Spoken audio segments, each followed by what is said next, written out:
Hi, I'm Callie and welcome to Kapowski Reads, and this is my Q1 report. Basically a review, but I'm going to do things a little bit differently. I'm basically just going to copy the way that I used to do my wrap-up month in reviews on my non-bookish Instagram account because I was getting misty-eyed. I was remembering bygone times and I just thought, oh, I really like the way I used to do those wrap-ups. So I'm doing it again. So basically I am going to be just wrapping up the first 3 months of 2026, aka Q1, and I'm going to be chatting about my reading, eating, playing, obsessions, recommendations, and things that I have treated myself to. Report is basically it. I didn't make this up. This is just, it's been a thing on the internet for a very long time and it's fun. Bring back fun. So let's start with my reading. I have finished 31. I have finished 31 books the first 3 months of the year, which is amazing. First of all, amazing, but for me feels slow.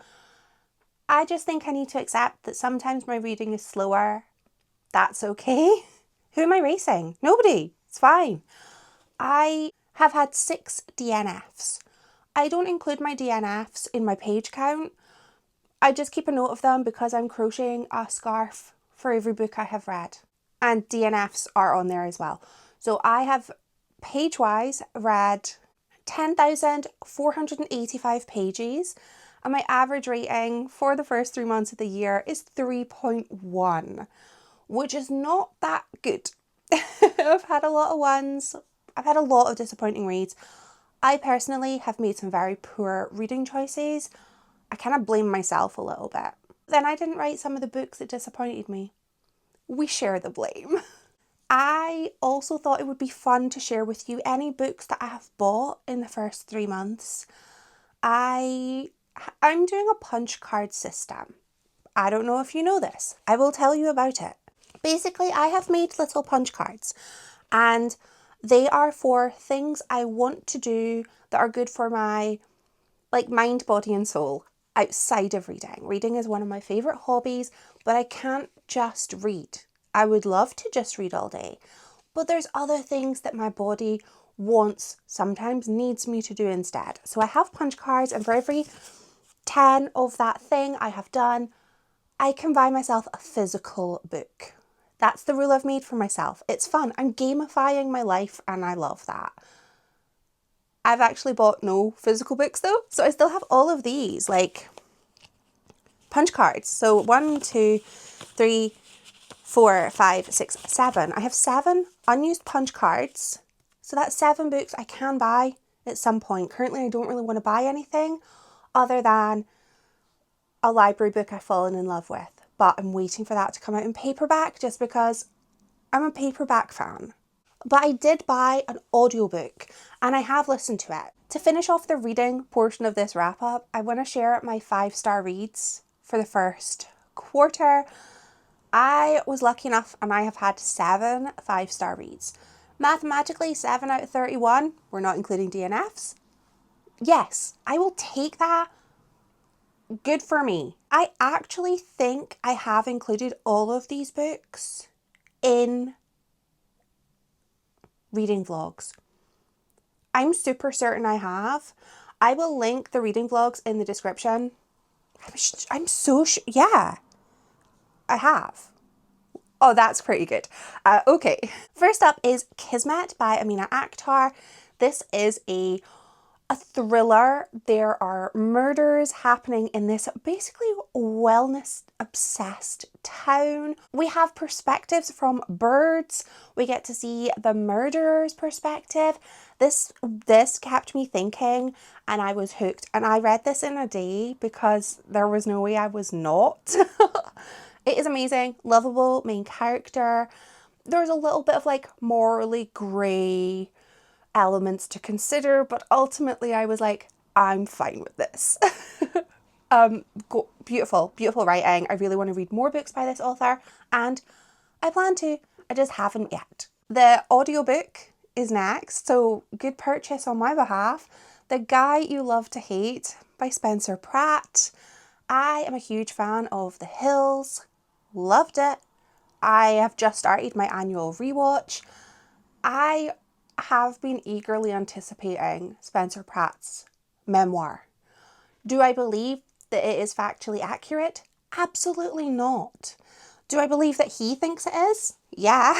And there were a lot of allusions in this book to, oh, you'll have to wait for my wife's book. And I'm like, yeah, give me it. I'll read all of the books that come out from the cast of The Hills. Of the ones I've read, Spencer's is probably one of the best, but I think that a huge part of that was that it was an audiobook and he was reading it himself. And I was here for the gossip. When I go into a memoir, I want gossip. I want lore. Be petty. That's what I wanted and that's what I got. I was thoroughly entertained and that's kind of all I can really ask for.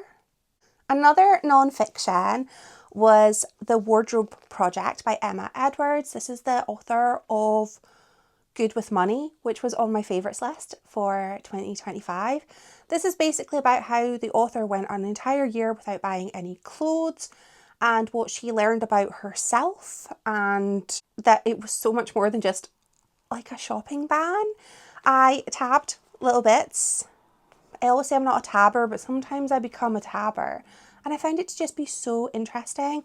And I have kind of taken a little bit of inspiration from this book. And as of yet, I've not bought any clothes this year. So that's fun. But I also hate clothes shopping. So these could be related. Sky Daddy by Kate Folk. This was the first book that I read this year. I adored this book. I have so far made two of my friends read it. One adored it, the other one is partway through it. And historically, we do have a running joke at my monthly catch up with my friends that this friend and I are polar opposites when it comes to books. There are the odd occasions where we agree though. So I'm hoping that the fact that I know she's already halfway through this and it's only been like a week. She has 2 small children. That's really quick. So I'm hopeful that maybe she'll have finished it by the time we have our catch up, which will be next week. I don't know. But I love this. You might go into this thinking it is just a book about a woman who is sexually attracted to planes. It's so much more. It is a beautiful story about friendship, about obligation, about fear, about like destiny, manifestation. It is a study into the human behavior. It was so emotional. It was just so unusual. And it is one of the best pieces of literary fiction I have read in a really long time. I adored this. And again, I tabbed it. I went into it. My friends and I were like, all we knew was just surface level about the book. And we thought, why is everyone loving this? And I was like, oh, I'll read it because, well, my friend gave me it and it sounded fun. And it was fun, but I was sobbing. It was emotional and it was heartbreaking and it was so deep. And I don't think anybody goes into this book expecting that. I think they go in expecting plain smut and it wasn't. The next book is one of my most recent reads. It is actually the last 5-star read I have read, Make Me Famous by Maud Ventura. This is about the rise to fame of a pop star called Cleo. She is French, she lives in the US, and she spends her life dedicating herself to gaining worldwide superstardom, and she does not care who she steps on to get there. I respect this main character, but I fear her. She's terrifying, but also like her work ethic, her dedication. But then, she's so cruel and horrible, but also so compelling. And it's the kind of book that you read it going, that's wild. Nobody would do that. Nobody would think that. And then when you think about it for a moment, you would go, maybe it's not totally unrealistic. And that's the terrifying bit. I love the ending was very ambiguous. I'm waiting. I have another friend who is reading this book and she is not finished yet. I'm waiting for her to get to the end because I want to talk about the end with her and see if we have the same interpretation of it. I don't know, but I'll find out. Yeah, absolutely loved it. I loved My Husband by Maud Ventura as well. So maybe later on, if Maud Ventura has another book, we could be welcoming her to my list of auto-buy authors, favourite authors, because once I have 3 5-stars from you, onto that list you go. Who knows? And my last, put my book down, my last 2 5-star reads of the first quarter of the year were by the same guy, Josh Winning. We have Burn the Negative and Heads Will Roll. These are both homages to just the absolute love of the horror genre. This is about a woman who is a former child star in a thought to be cursed horror film where it's kind of like Poltergeist. I think it was Poltergeist, where the cast passed away in tragic circumstances. And this book takes inspiration from that, except the film is being remade. And she is like, we can't let that happen. We can't. It is wonderful. It is very creepy. It is very unnerving. It is very tense. And I loved every moment. And Heads Will Roll. Again, an homage to the love of horror, but this is less paranormal and more your old favourite slasher. And we have a disgraced celebrity who has gone to this camp to just switch off. No electronics, no outside world, just she can just be. And she can come to terms with what has happened. Her life is basically imploded. And they're being hunted down. They're being hunted down. Heads are rolling. And it's, again, gorgeous characters, gorgeous writing. And I guessed whodunit approximately 6 times. I was wrong every single time, which is what I want in a book. Don't let me guess what happens. I shouldn't. No, let me enjoy it. These I'd already read from Josh Winning before. I had read Shadow Glass, which I loved. This was on my favourites list for, I think, 2024. So he, of course, has now entered my list of favourite authors, auto-buy authors. So any other Josh Winning books that come out, I'm going to be getting those and reading them. And let's be honest, loving them. Let's move on to things that I have been eating that I really want to talk about. Things I've been enjoying. I have had a little bit of what I refer to as ennui.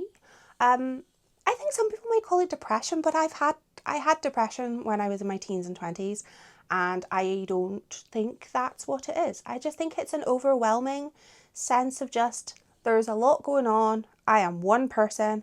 I cannot deal with everything. And as a result, I'm now just feeling ennui.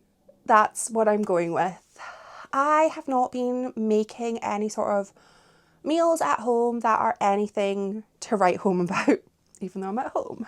They're fine, they're delicious, but they're just basic. So none of my favourite things are things I have made, they are things that other people have made. And yes, if food is good, I'm going to remember it and I'm going to put it in my favourites, because why not? Things are there to be enjoyed. First favourite thing is the Complete Crap. This is from Killow, which is a cafe near Aberdeen Uni. It's basically opposite Aberdeen University.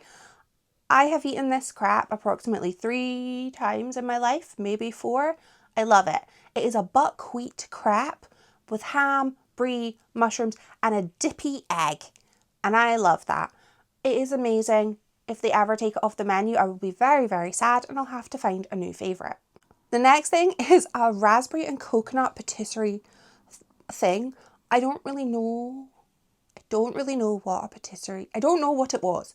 It was like blancmange style. It was very dairy based. I suffered, but it was worth it. This was from Amandine, which is a gorgeous patisserie in the city centre of Aberdeen. It's kind of just it's near the top of Union Street if you're ever that way. I want to say it's Chapel Street. There's a Pilates studio nearby.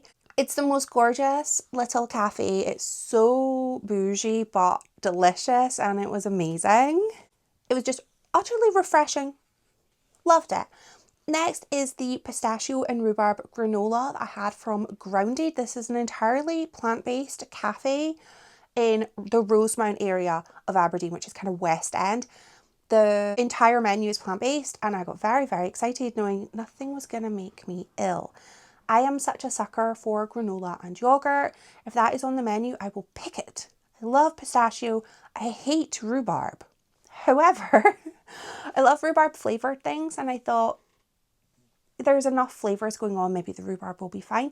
This was the best rhubarb I've ever eaten. Maybe I like rhubarb. Not enough to try making it myself, but you know, it's nice. And the last thing is a blueberry Danish, which I got from Mount, which is another cafe in the city centre of Aberdeen. I'd actually gone in to get a vegan croissant and they had none. And I was like, the thing I wanted. But I then saw that they had a seasonal Danish. I love blueberries. I love pastry. It was delicious. You would be forgiven for thinking that with those being my favourite things I've eaten this last 3 months that I have a sweet tooth. I really don't. I'm such a savoury person. I just haven't. I'm not going to add toast onto the list because I haven't had any outstanding toast. That's me just thinking, have I had any outstanding toast? It was the first savoury thing I could think of. I've not. Let's go on to things I've been playing. I am a creature of habit when it comes to playlists. I listen to music that I know I already like. If I loved it as a teenager, in my 20s, I'm going to listen to it. I kind of stopped taking new music into my heart round about maybe 10 years ago. But that's not to say that sometimes a song is just so good that it breaks through. I'll hear it somewhere. I'll hear it in a cafe and be like, what is that? Let me be an old lady in Shazam and find out what that song is. And then I'll listen to it. That's rare, but it does happen. And there are 2 new songs that have welcomed into my heart this year. They are YDH by Chloe Keisha. I only found Chloe Keisha last year in June. It was my birthday. I was sitting in a cafe and I heard 21st Century Cool Girl, which I had to Shazam, find out, and was like, wonderful. And I listened to that song on a loop. Loved it. She brought out a new song. Loved it.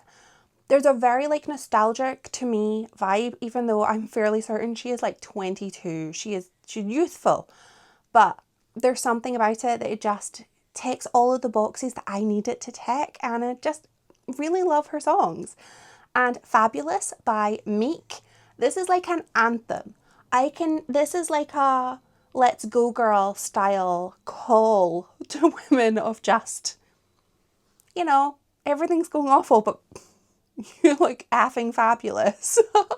It's fun. And I just really like when things are fun. I also have rediscovered my love of Gasolina by Yankee Daddy. I was watching the Super Bowl. I'm trying really hard to remember to call it Super Bowl because I call it the Superb Owl and I don't want to offend people by calling it Superb Owl. I was watching the Super Bowl halftime show with Bad Bunny and Gasolina started playing and I leapt from my seat. I was like, oh, I've been summoned. I maintain that Gasolina is the millennial pour some sugar on me. We'll go feral. It's like we're sleeper agents, just going, and I'm like, I must dance. I have to dance. I must move my hips. So I've really been enjoying just returning to that love of this song. It's been so fun, a little bit healing. Moving swiftly on to obsessing, things I have been obsessing over. My Q1 obsession, this might seem a bit niche, but I'll just tell you, I have been loving watching what is in my bag videos on YouTube. Loving them. I've mainly been watching them through the Parisian Vibe channel because then you get really chic French ladies with their gorgeous handbags and beautiful shiny hair showing you the lovely things they have in their Chanel 11.12 flap bag that I will never own, but one day maybe. No, I'll never own that. But it's just fascinating. It's like a character study where I just really like knowing what is essential to somebody else's day-to-day life, and what is important enough to that person that they will carry it around with them in their bag, which you have limited space in your bag. I just find it fascinating. I used to love watching these back in ye olden days on YouTube, and I've just kind of been returning to things that I know I enjoy, to get out of my own way, to just think, what do I like? I'm going to watch that. And I've been watching those and I've been loving them, and they are just my current obsession. And recommendations, I don't want to be that person, but the people are right, and I didn't want them to be right. But fresh air truly has done a wonder for me. I have been doing daily outdoor walks since the snow left. We had gorgeous snow for the first maybe half of January, and since that snow's gone, I've been going out doing like a maybe 45-minute walk every morning. Well, usually morning. I try and get it done before work. Sometimes I go at lunch, I'll take a longer lunch break. Sometimes I'll go after work, but most of the time it's in the morning. And it's just been such a really nice way to start the day. I get to kind of clear my head, get some fresh air. Like I go out, I just put sunscreen on, put a hat on, I tie my hair up, go outside. I'll sunscreen the back of my neck as well, because you have to. And then when I come home, I'll do full skincare and all of that jazz. But when I'm going outside, I look a state. But I get that fresh air, get a little bit of movement, it wakes me up. And I usually have been listening to a podcast. I have been listening to What Did You Do Yesterday podcast with comedian David O'Doherty and Max Rushford, I think. Rushford. He's not a comedian though. He's like a sports man. And they literally just interview usually comedians and like talk about what they did the day before. It should be just like so dull, but it's just very interesting. Again, I think I'm just really enjoying learning about people. That makes me sound like I'm an alien. Like I'm in Beautyland and I'm the alien who's having to report back what my findings are on the human race. But that is kind of it. I just really like knowing how people spend their day. It's interesting. So I've been loving doing my walk, although the downside to doing my daily walk is that my trainers, which I have had for years, now have holes in them. Not in the sole, so they're fine, but they've got a lot of holes in the top because they're just like fabric and mesh. And I'm going to have to replace them. And in the years since I last bought trainers, oh wow, have they gone up in price? The exact same pair of trainers I have, no longer available. They are from the children's range at New Balance, but I can't find the same ones. And all the other ones I found are like £80, and I'm like clutching my pearls. That's so much money. So at some point I'm going to have to replace my trainers. Not excited about it, but that's the only negative I have found so far to having my daily walk. I realise I'm incredibly privileged because I have a safe place to go and do a walk in the morning, and I know that there's a lot of cities that are built in such a way that you can't go out and walk for 45 minutes. It's just not safe. And I walk next to a road because I'm not going to go walk through a woodland on my own in the morning. No, but it's still enough. It's still a little bit of joy for me. And finally, treating. I have been treating myself to, again, this might sound silly, a lot of DVDs that I have once owned. We have just been very slowly rebuilding our DVD collection. I've gotten rid of a lot of streaming. Right now, we do have 2 streaming services, but they are ones that are included in subscriptions for other things. So they're add-ons. I've just been going through my DVDs, being like, where is this DVD? I knew I once owned it. I can no longer find it. And I have been slowly rebuilding my DVD collection. And the most recent treat I got for myself was a copy of Death Becomes Her. It cost me £10. It's a Blu-ray. I don't need it on Blu-ray.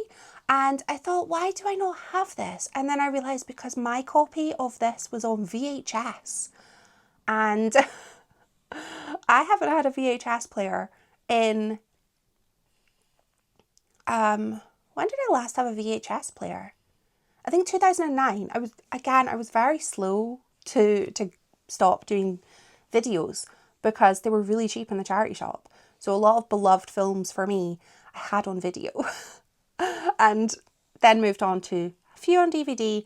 A lot of them just, I could watch them on Netflix and things like that. But now I am slowly building up my collection so that everything I love, that I want to watch, I physically have. Then if, our streaming services were to disappear, I'd be like, sweet, here's my giant stack of DVDs. I'm good. And that is my Q1 report. I hope this video was fun, or at least not rubbish. I quite like the format. I don't know, I usually do grid post format, so I don't know how this is going to translate to video. This might be awful, and if it is, let's pretend it's not. I would love to know if you have any standouts from the first quarter of the year, and if you've had any achievements, let me know so that I can celebrate your glory. Thank you so much for watching. Bye!